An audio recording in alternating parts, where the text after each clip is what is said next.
Dans les replis oubliés des montagnes, où les routes se fatiguent et meurent, se niche le village de Roche-Sombre. C'est là que le père Julien fut envoyé, un jeune homme dont la foi était aussi neuve et rigide que les pages de ses livres de théologie. Il portait en lui l'arrogance de la jeunesse, une conviction brûlante que le passé N était qu'une accumulation de superstitions à balayer d'un revers de la main. Sa nouvelle paroisse était une petite église de pierre grise, si ancienne qu'elle semblait avoir poussé à même la roche, une extension naturelle de la montagne elle-même. Pour les villageois, elle était le cœur battant de leur communauté, un témoin silencieux de leur naissance, de leurs unions et de leurs derniers soupirs. Pour Julien, elles étaient qu'un vestige à moderniser. L'intérieur du sanctuaire sentait l'encens froid, la cire d'abeille et l'humidité séculaire qui suintait des murs de granit. Cette odeur, que les anciens respiraient comme un parfum de sainteté, agressait les narines du jeune prêtre. Il y voyait non pas la patine du temps, mais la moisissure de la stagnation. Chaque recoin sombre, chaque statue de bois usée par les prières muettes de générations de fidèles, lui apparaissait comme un symbole d'une foi primitive et craintive. Il rêvait de murs blancs, de lumière vive et de lignes épurées, un lieu de culte qui reflèterait la clarté et la logique de sa propre compréhension de Dieu, loin de ces ombres qu'il jugeait pleines de peur païenne. Il était venu pour apporter la lumière, sans comprendre que certaines ombres protègent. Son regard, balayant avec impatience la nef silencieuse, se figea sur l'autel. Ce N n'était pas une construction délicate de bois ou de marbre, mais une unique et massive dalle de pierre grise, presque brute. Sa surface était un paysage de fissures fines et de creux polis, par des siècles de messes et de mains posées en prière. Pour Julien, cet autel était l'incarnation même de ce qu'il méprisait, une relique massive, immuable, presque païenne, dans sa simplicité terrestre. Il décida sur le champ que ce serait la première chose à disparaître. Il imaginait déjà à sa place un autel de marbre blanc immaculé, importé de la ville, un symbole éclatant de pureté et de renouveau, qui marquerait le début de son ministère et la fin d'une ère.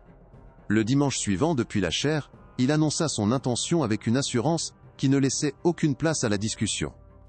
Sa voix résonna contre les voûtes de pierre, décrivant avec ferveur sa vision d'une église rénovée, digne d'un Dieu moderne. Il parla de clarté, de propreté, de symboles forts. L'autel de marbre blanc, expliqua-t-il, serait le nouveau cœur resplendissant de leur foi renouvelée. Face à l'autorité de sa soutane et à l'éloquence de son discours, la plupart des paroissiens hochèrent la tête en silence. Certains par conviction, d'autres par timidité, mais beaucoup par une habitude ancestrale de ne jamais contredire l'homme de Dieu. Pourtant, dans l'assemblée, quelques regards s'assombrirent, car ils savaient que toutes les pierres de Roche-Sombre N n'étaient pas faites pour être déplacées. Tous N n'étaient pas convaincus. La vieille Élodie, dont le visage était une carte des vents et des secrets du village, l'attendit sur le parvis après l'office. Ses yeux, sombres et profonds comme des puits, le fixèrent sans ciller. Elle dit, éleva pas la voix, mais chaque mot qu'elle prononça pesait lourd dans l'air frais de la montagne. « On ne déplace pas certaines pierres, mon père, murmura-t-elle, son souffle formant un petit nuage de buée. Celle-ci est le fondement. Pas seulement de l'aile, église, mais de la paix de cet endroit. Elle était là avant la croix, et elle doit y rester. » Son avertissement était simple, dénué de toute menace, mais chargé d'une certitude qui aurait dû glacer le sang du plus téméraire des hommes. Le père Julien lui offrit un sourire condescendant, celui de l'homme éduqué face à la superstition paysanne. Il posa une main sur l'or, épaule de la vieille femme, un geste se voulant rassurant, mais qui était en réalité un congédiement. « Ce n'est qu'un vieux rocher, ma bonne Élodie. La foi véritable n'habite pas dans la pierre, mais dans le cœur des hommes. Dieu n'a que faire de ses anciennes peurs. Il la laissa là, sur le seuil de l'âle, église, retournant à ses pensées de marbre et de lumière, absolument certain de son bon droit. Il ne vit pas le regard d'Élodie le suivre, un regard où se mêlait la pitié et une profonde tristesse, comme si elle venait d'assister à la signature d'un pacte funeste. Il avait scellé son destin en ignorant le sien. Dès le lendemain, 2 ouvriers du village voisin arrivèrent avec leurs outils. Le silence sacré de la nef fut brutalement déchiré par le grincement des leviers et le choc métallique des marteaux contre les burins. Chaque coup semblait une profanation, une blessure infligée à la chair même du bâtiment. Alors qu'il commençait à déceler la lourde dalle de son socle, un changement subtil mais perceptible se produisit. L'air à l'intérieur de l'aile pied hochait et desquels l'église devint soudainement plus froid, non pas du froid humide habituel mais d'un froid sec et mordant, un froid qui semblait venir non pas de l'extérieur, mais émanait du sol lui-même, comme si la terre sous leurs pieds venait de pousser un soupir glacial. Les ouvriers frissonnèrent, mais mirent cela sur le compte des courants d'air d'une vieille bâtisse. Cette nuit-là, dans le silence de son presbytère, le père Julien ne trouva pas le sommeil. Le vent semblait murmurer des choses étranges contre ses fenêtres, mais ce N n'était pas le vent qui le tenait éveillé.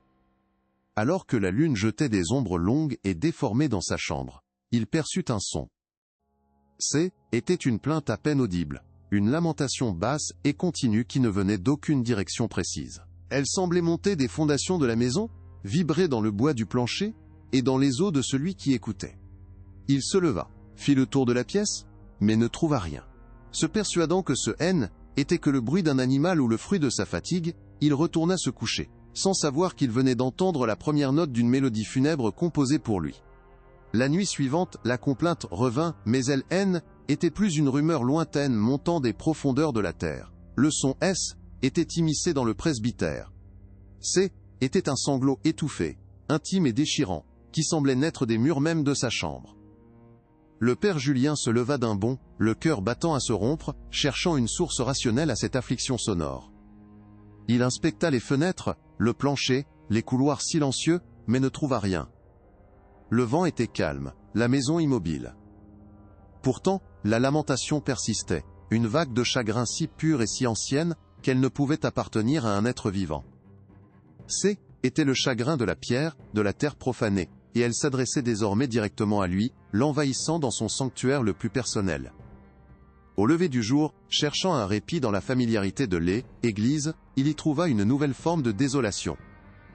Toutes les bougies qu'il avait laissées allumer la veille étaient éteintes. Ce N n'était pas elle, œuvre d'un courant d'air. Les mèches étaient froides, rigides, comme si le feu n'avait jamais osé les toucher. Un silence glacial pesait dans la nef, plus lourd et plus profond que la simple absence de son. Alors qu'il se tenait près du vide, laissé par l'autel, une pression invisible s'abattit sur ses épaules, un poids oppressant qui lui coupa le souffle. Était la sensation indubitable d'être observé par quelque chose d'immense et de patient, une présence qui ne se cachait plus dans les murmures mais qui affirmait sa souveraineté sur ce lieu saint. Il était plus seul. Avec le passage des jours, le voile entre les mondes s'amincit jusqu'à devenir transparent. Les phénomènes devinrent plus audacieux, plus physiques. Les lourdes portes de l'église claquaient violemment sans la moindre brise, et les objets liturgiques se déplaçaient de quelques centimètres sur leurs étagères lorsqu'il avait le dos tourné. Les paroissiens eux-mêmes commencèrent à ressentir le malaise, parlant à voix basse d'ombres fuyantes aperçues du coin de l'ess et les calettes, œil et d'un froid, qui semblaient s'accrocher à leurs vêtements même après avoir quitté le parvis. Un enfant, jouant trop près du chantier, rentra en larmes chez sa mère, jurant avoir entendu la terre pleurer près du trou béant, où se trouvait autrefois la pierre sacrée. Le mal N était plus confiné aux prêtres, il commençait à contaminer le village. L'isolement du père Julien devint total. Le sommeil N était plus un refuge, mais un territoire ennemi peuplé de cauchemars récurrents, où il était lentement écrasé sous un poids incommensurable, froid comme la roche d'une tombe. La paranoïa s'installa. Il se sentait constamment épié, chaque craquement du plancher, chaque ombre dansante était un signe de la présence qui le harcelait. Ses tentatives de rationalisation s'effritaient face à la persistance méthodique des événements. Chaque matin, il découvrait devant la porte de sa chambre de fins tas de poussière de granit, disposés en spirales complexes qu'il balayait frénétiquement. Mais le lendemain, elles étaient de retour, message silencieux d'un pouvoir qui l'avait réveillé et qui ne le laisserait plus jamais en paix. À bout de force, le sommeil n'offrant plus aucun refuge, mais seulement des visions de roches froides et écrasantes, le père Julien se résolut à l'inévitable. Son orgueil en lambeaux, il traversa le village endormi avant l'aube, le cœur battant au rythme d'une peur qu'il ne pouvait plus nommer. Il frappa à la porte de la petite masure d'Élodie. Elle lui ouvrit aussitôt, vêtue comme si elle l'attendait, une lanterne déjà allumée dans sa main. Sans un mot, elle l'invita à s'asseoir près de l'âtre. Là, dans la chaleur vacillante, l'arrogance du prêtre s'effondra complètement. Il raconta tout, le froid surnaturel, les plaintes montant du sol, les symboles de poussière de granit, le crucifix tombé comme un présage final. Sa voix était plus celle d'un guide spirituel, mais le murmure brisé d'un enfant perdu dans les ténèbres. Élodie, elle, écouta en silence, son visage une carte de secrets anciens, où la pitié se mêlait à une profonde gravité. Elle ne montra aucune surprise, aucune satisfaction d'avoir eu raison. Elle hochait simplement la tête de temps à autre, comme si les aveux du prêtre ne faisaient que confirmer une vérité aussi vieille que les montagnes elles-mêmes. Quand il eut fini, un lourd silence s'installa dans la pièce, seulement troublé par le crépitement du feu. Puis, elle le fixa de ses yeux sombres, des puits sans fond, où se reflétaient des savoirs que les livres de théologie ignoraient. « Vous n'avez pas seulement déplacé une pierre, mon père, dit-elle, et sa voix était grave, solennelle. Vous avez brisé un seau. Vous avez réveillé la complainte de la pierre. » Le nom résonna dans l'esprit de Julien avec la force d'une révélation terrifiante. Ce N était plus une présence anonyme, mais une entité nommée, une peur qui avait désormais une histoire. Élodie expliqua que le premier prêtre, venu christianiser cette vallée païenne des siècles auparavant, était un homme plus sage que lui. Il avait compris que ledit église ne pouvait être bâtie n'importe où. Il l'avait érigée sur un lieu de pouvoir ancien, un lieu où l'esprit de la terre elle-même était concentré. Cet esprit N était ni bon ni mauvais, simplement primordial, puissant et territorial. Plutôt que de le combattre dans une guerre qu'il ne pouvait gagner, le saint homme avait cherché la paix, la coexistence. Il avait fait une promesse. L'autel, cette massive dalle de pierre grise, N, n'était pas un simple meuble liturgique. C était le cœur du pacte, le sceau physique d'un serment sacré. En le plaçant au centre du sanctuaire, le premier prêtre avait promis à l'entité que son lieu ne serait jamais profané, qu'il serait honoré et respecté sous une nouvelle foi. En échange de cette vénération, l'esprit de la terre acceptait le culte du nouveau Dieu, et garantissait la paix et la tranquillité de Rochesombre. Pendant des siècles le pacte avait tenu. Elle, Église protégeait le village, et la pierre protégeait l'eau, Église d'une force bien plus ancienne que ses murs. C était un équilibre fragile, maintenu par la tradition et le respect. Un équilibre que son arrogance venait de pulvériser. Votre Dieu peut pardonner les péchés de l'âme, mon père, conclut Élodie, sa voix ne laissant aucune place à l'espoir facile. Mais la complainte de la pierre n'est pas une question de péché, c'est une question de serment brisé, elle ne cherche pas à vous damner, elle exprime sa douleur. Une douleur si profonde et si ancienne qu'elle gèle l'air, éteint les flammes et finira par briser les cœurs de ce village, si le sceau n'est pas restauré. Cette entité n'est pas un démon à exorciser, elle est la terre elle-même, qui pleure sa blessure. Et pour apaiser la terre, il faut lui montrer une humilité qu'aucun de vos livres ne pourra vous enseigner. Pour la première fois, Julien comprit la véritable nature de la foi. Non pas imposer sa volonté, mais écouter les murmures du monde. Armé des instructions d'Élodie, qui pesaient plus lourd dans son esprit que n'importe quel livre sacré, le père Julien retourna vers l'église. La nuit était sans lune, et le sanctuaire se dressait contre le ciel comme une bête endormie taillée dans l'ombre. En poussant la lourde porte de chêne, il fut accueilli non par un silence pieux, mais par une absence totale de son, un vide si profond qu'il en était assourdissant. Le froid à l'intérieur N était plus simplement glacial, il était prédateur. Chaque bouffée d'air était une morsure qui semblait geler le sang dans ses veines, et la prière sur ses lèvres. Il portait un petit sac en toile contenant le sel béni, une fiole d'huile d'olive et une épine de rosier sauvage, les humbles outils d'un rituel plus ancien que la foi qu'il représentait. Il s'avança dans la nef, ses pas résonnant anormalement fort sur les dalles de pierre. L'obscurité était presque totale, à l'exception de la faible lueur des étoiles filtrant à travers les vitraux, projetant des formes spectrales sur les murs. Il atteignit le chœur, où le sol béant marquait l'emplacement de l'autel profané. La terre nue semblait respirer une aura de désolation. S'agenouillant, il sentit le froid du sol s'infiltrer à travers le tissu de sa soutane, un contact direct avec la source du chagrin. Il ferma les yeux un instant, non pour prier son Dieu, mais pour rassembler le courage nécessaire, pour s'adresser à une puissance qu'il avait si stupidement offensée. Le silence se brisa alors, remplacé par un murmure à peine audible, le son du vent pleurant sous la terre. Avec des mains tremblantes, il ouvrit le sac et prit une poignée de sel. Suivant les instructions précises d'Élodie, il commença à tracer un cercle autour de lui sur la terre battue. Au moment où les premiers grains blancs touchèrent le sol, les murmures s'intensifièrent, se transformant en un chœur de lamentation qui semblait émaner des murs eux-mêmes. Des voix sans corps, emplies d'une tristesse millénaire, l'accusaient en un dialecte oublié qu'il ne comprenait pas mais dont le sens le transperçait jusqu'à âme. Elle parlait de promesses rompues, d'un équilibre brisé, de la douleur d'une blessure laissée à vif.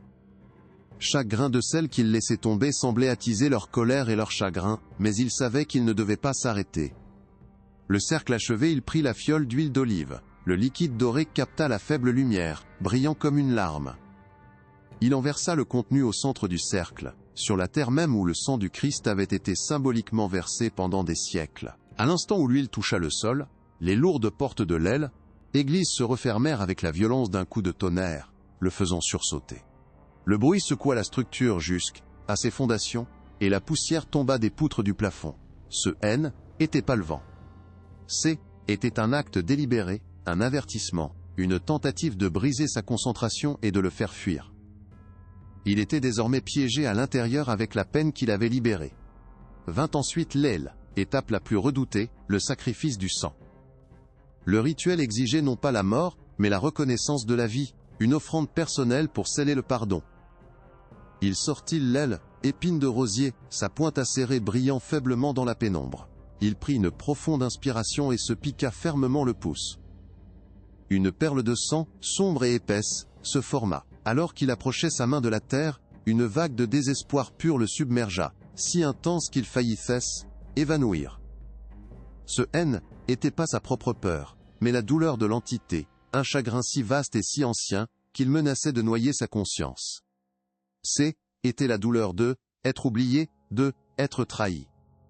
Il laissa tomber 3 gouttes de sang sur la terre huilée, comme Élodie le lui avait ordonné. Chaque goutte qui tombait était comme un poids retiré de son âme, mais en retour, la présence dans l'église devenait de plus en plus tangible. Le froid devint si intense que du givre se forma sur les bancs de bois et sur le sol en pierre. Des ombres se mirent à danser à la périphérie de sa vision, prenant des formes fugaces et monstrueuses, qui se tortillaient juste hors de son regard direct. Les lamentations se turent, remplacées par des chuchotements insidieux, qui s'adressaient directement à lui, se moquant de sa foi, de son orgueil, lui promettant un oubli glacial au cœur de la terre. Ignorant la terreur qui menaçait de le paralyser, il joignit les mains et commença à réciter les paroles qu'Élodie lui avait fait mémoriser. Ce N n'était pas du latin, ni même du français ancien, mais une litanie dans une langue rocailleuse et gutturale, qui semblait faire vibrer la pierre sous lui. À chaque mot prononcé, une pression invisible s'abattit sur ses épaules, comme si la montagne elle-même essayait de écraser, de le forcer au silence. Il sentait le poids de siècles de silence brisé, la fureur d'un gardien dérangé. Sa voix faiblit, mais il se força à continuer, s'accrochant aux syllabes comme à une bouée de sauvetage dans un océan de ténèbres glaciales. Alors qu'il approchait de la fin de l'incantation, la manifestation atteignit son paroxysme. Un grondement sourd monta des profondeurs de la terre. Un son de roche, se fracturant sous une pression immense. Les vitraux se mirent à vibrer si fort qu'il craignit qu'ils n'explosent en milliers d'éclats. Le crucifix de bois qui gisait encore sur le sol se mit à trembler, comme secoué par une main invisible. La pression sur son corps devint presque insoutenable, lui coupant le souffle, et les chuchotements devinrent un seul cri strident et furieux, qui résonna dans son crâne. C était le dernier assaut, l'ultime test de sa résolution. Il était au bord de la rupture, mais la fin était proche. Puisant dans ses dernières réserves de courage, il hurla le dernier mot de la prière dans le chaos assourdissant. Sa voix, bien que brisée, résonna avec une autorité qu'il ne se connaissait pas. Et soudain tout cessa. Le grondement, le cri, la pression, le froid mordant. Un silence absolu et total s'installa, mais cette fois il était différent. Il était pas vide, mais plein d'une paix profonde et ancienne. Un long soupir sembla parcourir la nef, comme le souffle d'un géant qui se rendort enfin. Épuisé, tremblant de tous ses membres, Julien resta à genoux au centre de son cercle, le visage baigné de sueur froide, comprenant qu'il avait apaisé la complainte. Le pacte était renouvelé. Le silence qui suivit fut plus profond que n'importe quelle prière. Ce N n'était pas l'absence de son, mais une présence apaisée, une quiétude ancestrale qui s'installa dans la nef. Le froid mordant, qui avait gelé jusqu'à ses pensées, se retira comme une marée, laissant derrière lui une atmosphère neutre, presque tiède. Le père Julien resta longtemps à genoux, le corps secoué de tremblements incontrôlables, non plus de peur, mais d'un épuisement total qui vidait ses muscles et son âme. Il leva lentement la tête, ses yeux balayant l'obscurité qui était plus menaçante, mais simplement vide. La complainte était tue. La terre avait accepté son offrande, son humilité. Il avait survécu, mais il sentait au plus profond de lui qu'une partie de son ancienne assurance était morte sur ce sol profané, remplacée par une cicatrice invisible et glacée. Les premières lueurs de l'aube se glissèrent à travers les vitraux, non pas comme une victoire éclatante, mais avec une douceur timide, presque hésitante. La lumière pâle caressa les bancs de bois couverts de givre, révélant un sanctuaire meurtri mais en paix. Julien se releva péniblement, ses membres endoloris, chaque mouvement lui rappelant le poids qu'il avait porté. En se voyant dans le reflet d'un bénitier, il ne reconnut pas l'homme qui le fixait.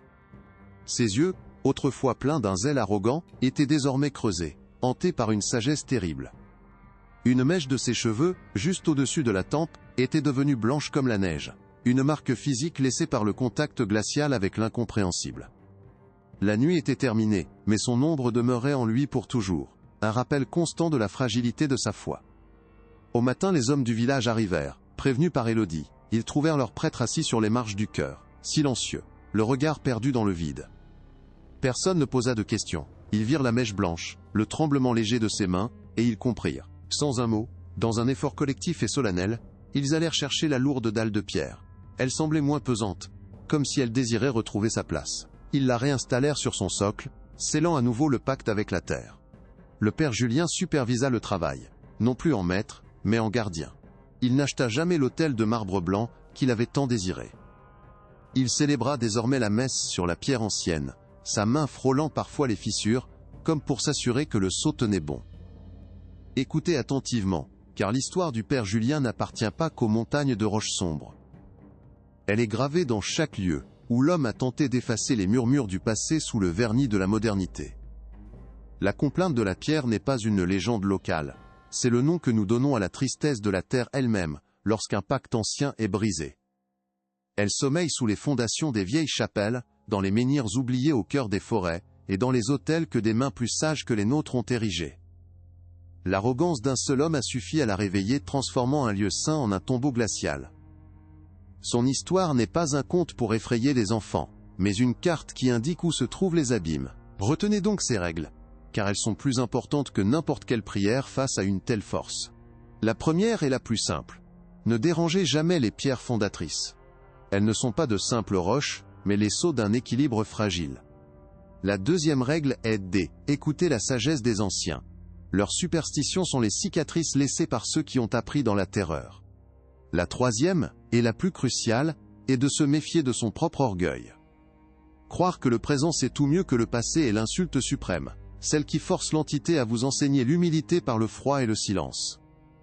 Ce sont les lois d'un monde qui existait bien avant le nôtre, et qui existera bien après.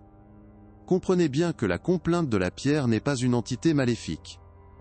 Elle n'est pas un démon à exorciser, mais une force primordiale d'équilibre. Sa colère n'est que l'aile, écho d'une douleur infinie, celle d'un serment trahi et d'un respect oublié.